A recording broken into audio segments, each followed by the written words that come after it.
4 novembre. C'est le jour où les forces spéciales irakiennes, donc, qui sont chargées à ce moment-là d'entrer dans la ville, vont entrer dans les premiers quartiers urbains, vraiment urbains de Mossoul. Donc c'est assez impressionnant. Puis il faut comprendre comment un peu ça marche. Donc en gros, vous êtes dans un Humvee, une espèce de véhicule blindé. Il y en a des dizaines derrière vous. On progresse en colonne comme ça.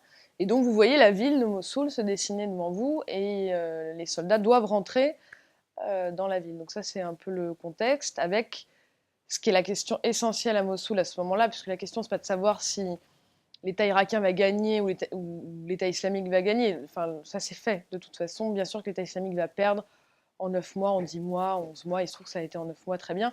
La seule question qui est importante à ce moment-là, c'est comment ça va se passer avec les civils. Parce que les civils ont peur de l'armée irakienne, pour plein de raisons. Faire une bataille avec 1 million de civils à l'intérieur qui sont restés dans la ville, c'est extrêmement difficile. Donc, ça permet ce jour-là surtout de voir comment ces forces spéciales vont gérer une bataille avec des civils dans toutes les maisons. Vous arrivez dans Mossoul, de ma fenêtre de Humvee, parce que là je suis en blindé, en progressant avec les soldats. J'ai l'impression qu'il n'y a personne dans la ville, évidemment. Tout le monde est, que ce soit les combattants de l'État islamique ou les civils, mais en fait, il y a tout le monde dans les maisons. Et l'intérêt, ça va être de voir comment les forces spéciales arrivent à reprendre cette ville, combattre l'État islamique, les combattants de l'État islamique, tout en préservant les civils.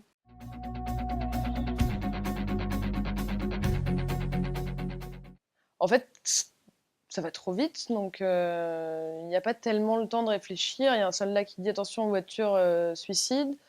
On est dans la cour d'une maison, donc j'essaie de faire un truc où je pourrais être moins près de la voiture en question, mais on parle de, je sais pas, 4 secondes.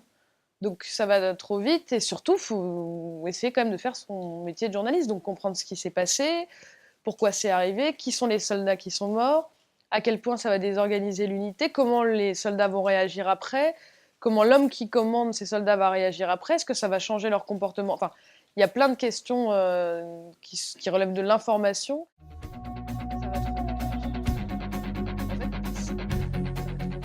La guerre, c'est une espèce d'amplificateur comme ça de sentiments, de choses qui se passent. Donc, vous pouvez voir le pire de la souffrance ou de la violence, mais vous voyez aussi le meilleur des gens.